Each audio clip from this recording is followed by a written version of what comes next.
44,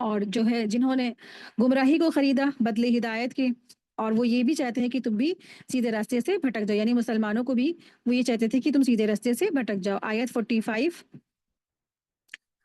واللہ عالم بِأَعْدَائِكُمْ وَكَفَى بِاللَّهِ وَلِيًّا وَكَفَى بِاللَّهِ نَصِيرًا، اور اللہ تمہارے دشمنوں کو خوب جانتا ہے، اور اللہ کارساز کافی ہے، اور اللہ تعالیٰ مددگار ہے، کافی ہے۔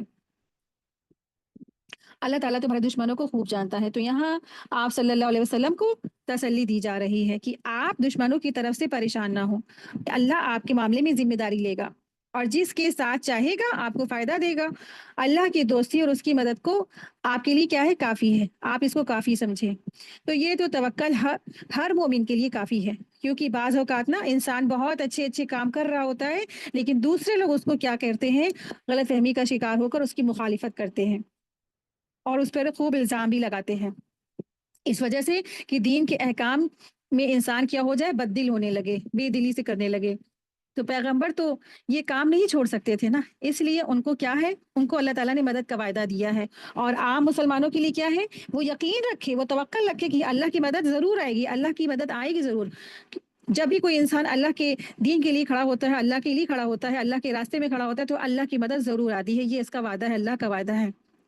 آیت 46، اور کچھ یہودی کلمات کو اپنے مقامات سے پھیر دیتے ہیں اور کہتے ہیں کہ ہم نے سن لیا اور نہیں مانا، اور سنیے آپ نہ سنوائے جائیں، اور اپنی زبانیں مروڑ کر دین میں تانہ زنی کرتے ہوئے رائنا کہتے ہیں۔ اور اگر وہ لوگ یہ کہتے کہ ہم نے سنا اور ہم نے اطاعت کی، اور سنیے اور ہماری طرف نظر کرم فرمائیے، تو یہ ان کے لیے بہتر ہوتا اور درست اور مناسب ہوتا، لیکن اللہ نے ان کے کفر کے باعث ان پر لعنت کی ہے، سو تھوڑے سے لوگوں کے سوا وہ ایمان نہیں لائیں گے۔ تو یہاں پر یہود کی ایک اور جو برا کام تھا نا، ایک بری عادت تھی، اللہ سبحانہ تعالیٰ نے اس کو یہاں پہ فرمایا ہے کہ یہود کی نافرمانیاں اتنی زیادہ حد سے گزری ہوئی تھی، یہود اتنی زیادہ نافرمانی کرتے تھے، اس میں سے ایک ان کی نافرمانی یہ بھی تھی کہ وہ جب رسول اللہ صلی اللہ علیہ وسلم کی مجلس میں بیٹھتے تھے آ کر کے، اور مجلس میں آتے تھے تو اور وہ کیا کرتے تھے؟ جب جو ہے وہ کہتے تھے کہ وہ آپ صلی اللہ علیہ وسلم کو رائینہ کہہ کے پکارتے تھے، رائینہ یعنی کہ رائینہ کے معنی کیا ہوتے ہیں؟ اے چرواہے، چرواہے کو کہا جاتا ہے عربک میں۔ تو رسول اللہ صلی اللہ علیہ وسلم کو معاذ اللہ چرواہے کہہ کر مخاطب کرتے تھے نا، تو وہ اتنا زیادہ رسول اللہ صلی اللہ علیہ وسلم سے حسد کرتے تھے، اور جب جو ہے ان سے کہا جاتا تھا کہ تم جو ہے اللہ کی اطاعت گزاری کرو، تو وہ کس چیز کا مظاہرہ کرتے تھے؟ کہ سنا ہم نے اور اطاعت نہ کی ہم نے، یعنی کہ سنا ہم نے اور نہ فرمانے کی ہم نے، سمینا و آسینا کا انہوں نے مظاہرہ کیا۔ بنی اسرائیل نے رسول اللہ صلی اللہ علیہ وسلم کی ہر بات پر سمینا و آسینا کا مظاہرہ کیا۔ سمینا و آسینا کی میننگ سن تو لیا ہم نے، و آسینا نہ فرمانے کی ہم نے، سن تو لیں گے ہم لیکن ہم نافرمانی کریں گے۔ تو اس طرح سے یہ بنی اسرائیل کی جو ہے جرائم تھے کہ رسول اللہ صلی اللہ علیہ وسلم کی مجلس میں آ کر کے رسول اللہ صلی اللہ علیہ وسلم کو غلط القاب سے، غلط بات سے پکارتے تھے، اور ہر حکم جب بھی نازل ہوتا تھا اس پر ان کے نافرمانی کا مظاہرہ ہوتا تھا۔ اور آپ دیکھیے کہ جب ہمارے پر بھی، ہمارے پاس بھی کوئی آیتیں آتی ہے نا، تو ہمارا کیا رویہ ہوتا ہے نا، جیسے بنی اسرائیل کرتے تھے نا، سیم ایسے ہی ہمارا بھی مظاہرہ ہوتا ہے۔ تو دراصل یہود بظاہر اللہ کے حکم کو غور سے سنتے تو تھے، مگر دل سے اس کو ایکسیپٹ نہیں کرتے تھے، سن تو لیتے تھے پر وہ یہی کہتے تھے کہ ہم مانیں گے نہیں۔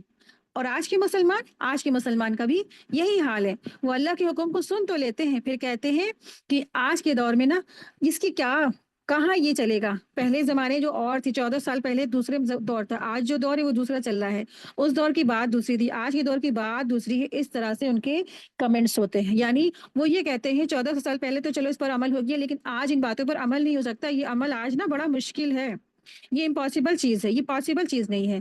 یہ سب ان سب کے لیے احکامات تھے، ہم سب کے لیے احکامات نہیں ہیں۔ آج کے مسلمان اس طرح سے اپنی بات بتاتے ہیں، اپنے ہیلے حوالے پیش کرتے اس طرح سے۔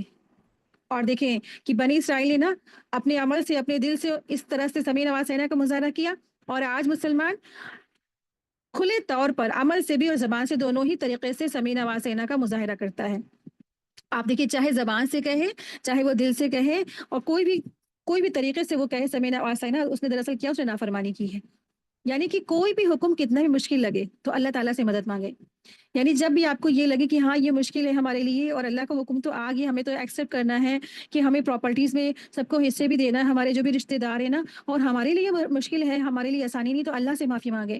ہمارے لیے مشکل نہیں کہ ہم سود چھوڑ دیں یا ہماری بینک کی جو جاب ہے ہم چھوڑ دیں، ہمارے لیے مشکل نہیں ہے، تو کہے سن لیا ہم نے، اطاعت کی ہم نے، اللہ ہمارے لیے اس میں آسانی فرما دے، یہ کہنا چاہیے اللہ تعالیٰ ہمیں اس کے لیے آسانی فراہم کر دے۔ ہمارے لیے مشکل ہو رہا ہے لیکن اللہ تعالیٰ اس کے لیے ہمارے لیے آسانی فرما دے۔ ہمارے لیے جو ہے یہ مشکل ہو رہا ہے کہ ہم یہ جو اتنی زیادہ یہ اللہ تعالیٰ آپ نے جو قرآن میں احکامات نازل فرمائے اس پہ ہمیں عمل کرنے کی توفیق عطا فرما دے۔ جو اللہ تعالیٰ آپ نے ہمارے لیے غیبت بتائی ہے کہ غیبت نہ کرو اور ہم سے غیبت ہی ہو رہی ہے، اللہ تعالیٰ ہمارے لیے اس میں آسانی فراہم فرما دے۔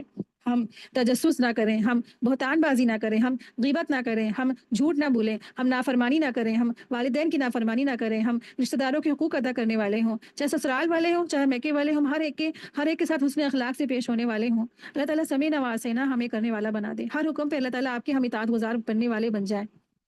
تو یہ کہنا چاہیے ہمیں، تو اللہ میں نے سن لیا ہے اور میں عمل بھی کروں گی، مجھے یہ کہنا چاہیے۔ اور ہمیں کیا کہنا چاہیے کہ اللہ تعالیٰ ہم سب کو عمل کی توفیق بھی عطا فرما دے۔ اللہ آپ کے جو بھی احکامات ہیں نا، ہمیں اس پہ عمل کی توفیق عطا فرما دے، میرے لیے آسانی فرما دے۔ کم سے کم ہمیں یہ نیت کر لینی چاہیے، جب بھی کوئی بھی اللہ تعالیٰ کے احکامات ہیں ہمیں نیت کرنی چاہیے کہ اللہ تعالیٰ ہم اس کو ضرور کریں گے۔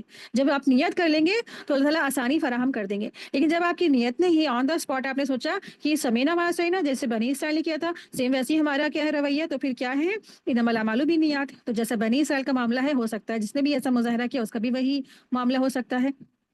اب آپ دیکھیے تھی کہ دراصل کیا ہے، قیامت تک کی کوئی بھی کتاب نہیں آئے گی، اب جو کتاب ہے وہی یہی فائنل کتاب ہے، یہی قرآن مجید ہے۔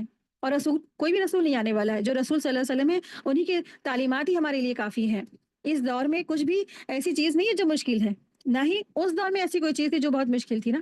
اس دور میں بھی کچھ چیزیں جو تھی مشکل تھی اور کچھ چیزیں آسان تھی، آج کے دور میں بھی اتنی کوئی بھی چیز ایسی ہے جو بہت سی مشکلات ہیں اور کچھ آسانیاں بھی اللہ سبحانہ تعالیٰ نے رکھی ہے۔ تو زندگی میں صرف آسانیاں ہی نہیں ہوتی ہیں بلکہ مشکلات بھی اور مشکل حالات بھی ہوتے ہیں۔ اللہ کا وعدہ ہے ان مع العسر یسرا، تنگی کے ساتھ آسانی بھی ہوگی۔ اس لیے ہمیں کیا کرنا چاہیے، سمینا و اطعنا، جیسے صحابہ نے کیا تھا نا کہ سمینا و اطعنا، کہ اللہ سن لیا ہم نے، ہم اطاعت کریں گے۔ لیکن منافقین یا بنی اسرائیل نے کیا کہا تھا، سمینا و عصینا، اس کا مظاہرہ کیا تھا انہوں نے۔ تو اس سے بچنا ہے ہمیں۔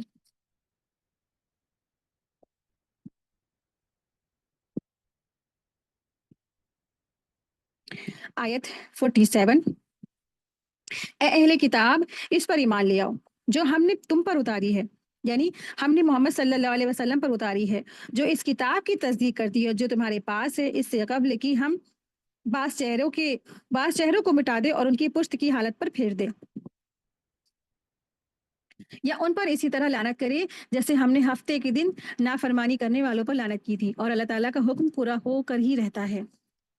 چہرہ جسم کا اشرف ہوتا ہے، اشرف حصہ ہے، اور اللہ تعالیٰ نے اس نعمت کا خصوصی مظاہرہ کیا ہے۔ اس نعمت کا تقاضا یہ ہے کہ انسان اپنے خالق اور محسن قدر سائش اور شکر گزاری کرے۔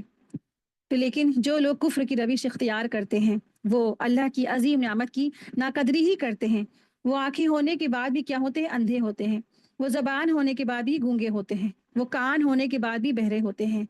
وہ اپنی آنکھ، بینائی، روشنی اور جو ہے بولنے کا استعمال صحیح نہیں کرتے، اس کا استعمال کیا کرتے، بالکل الٹ کرتے ہیں۔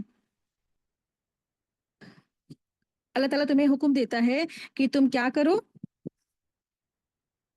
اے اہل کتاب تم ایمان لے آؤ۔ یہ اہل کتاب کیا تھے، دراصل بہرے، گونگے اور اندھے تھے۔ سامنے رسول اللہ صلی اللہ علیہ وسلم موجود تھے، سامنے کتاب نازل ہو رہی تھی، ان سب کے باوجود انہوں نے کیا کیا، بہرے ہوئے، گونگے ہوئے اور اندھے ہوئے، اور وہ انہوں نے آپ صلی اللہ علیہ وسلم پر ایمان نہیں لائے، اور انہوں نے آپ صلی اللہ علیہ وسلم کو جھٹلا دیا اور ایمان نہیں لائے۔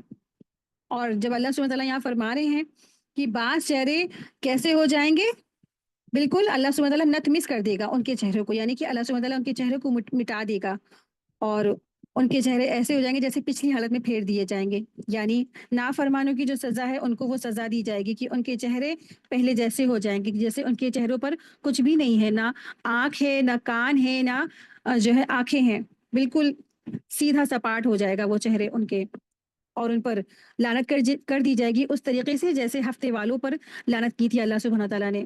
آیت 48، بے شک اللہ تعالیٰ اس بات کو نہیں بخشتا کہ اس کے ساتھ شرک کیا جائے، اس سے کم تر جس کے لیے وہ چاہتا ہے بخش دیتا ہے، اور جس نے اللہ کے ساتھ شرک کیا اسے واقعتاً زبردست گناہ کا بہتان باندھا۔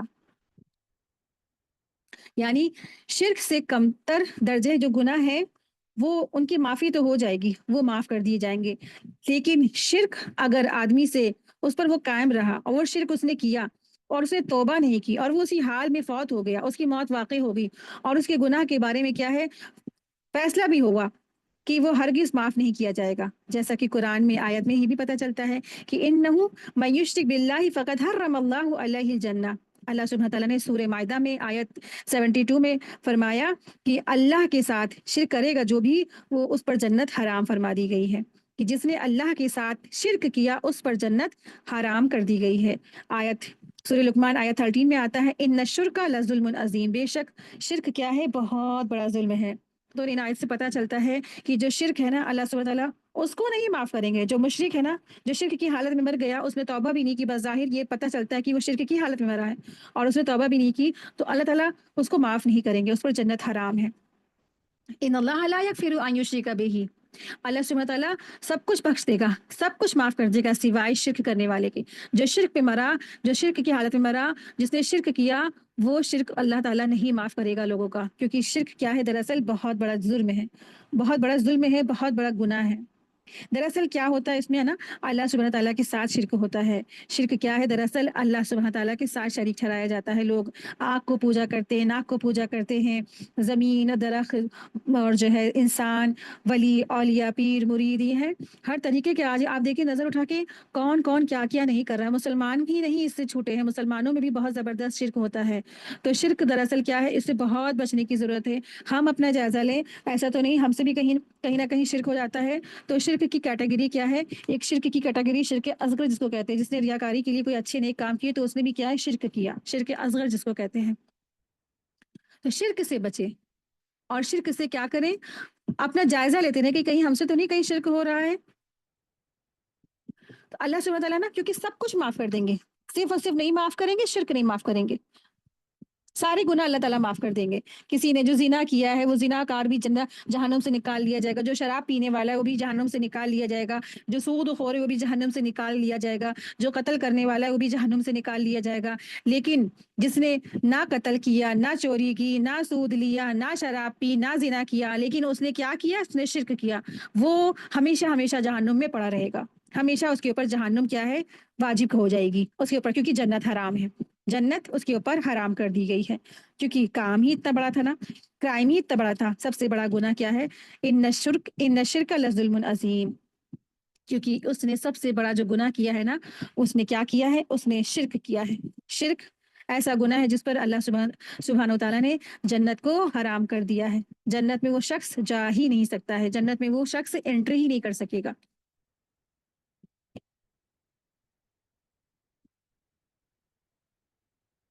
آیت 49، کیا آپ نے ایسے لوگوں کو نہیں دیکھا جو خود کو پاک ظاہر کرتے بلکہ اللہ ہی جسے چاہتا ہے پاک فرماتا ہے، اور ان پر ایک دھاگے برابر بھی ظلم نہیں کیا جائے گا۔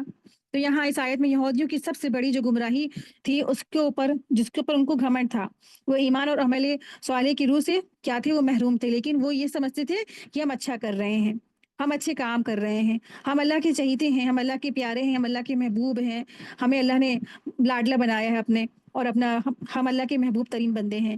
تو اللہ سبحانہ تعالیٰ نے فرمایا کہ جو ہے کیا آپ ایسے لوگوں کو نہیں دیکھا جو خود کو کیا کہتے ہیں، پاک ظاہر کرتے ہیں، ہم کہتے کہ ہم بہت اچھے ہیں، وہ کہتے ہیں کہ ہم بہت اچھے ہیں۔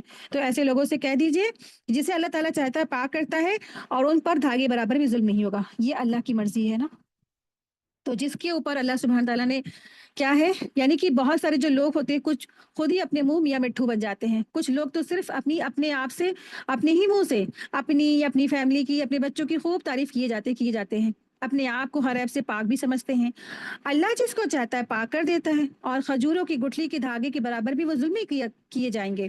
اپنے آپ کو پاک اور معصوم نہ سمجھیں، اگر کسی نیکی کی توفیق ہو گئی ہے یا گناہ سے بچ بھی گئے ہیں تو کس چیز کی خوش فہمی میں مبتلا ہیں، کسی بھی خوش فہمی میں وہ مبتلا نہ ہو، کیونکہ نا وما توفیقی الا باللہ، یہ تو اللہ کا فضل ہے، اللہ کی توفیق ہے۔ اگر اللہ نے توفیق اور یہ ہدایت اور یہ موقع نہیں دیا ہوتا تو یہ بھی نہ ہم کرنے کے قابل ہوتے۔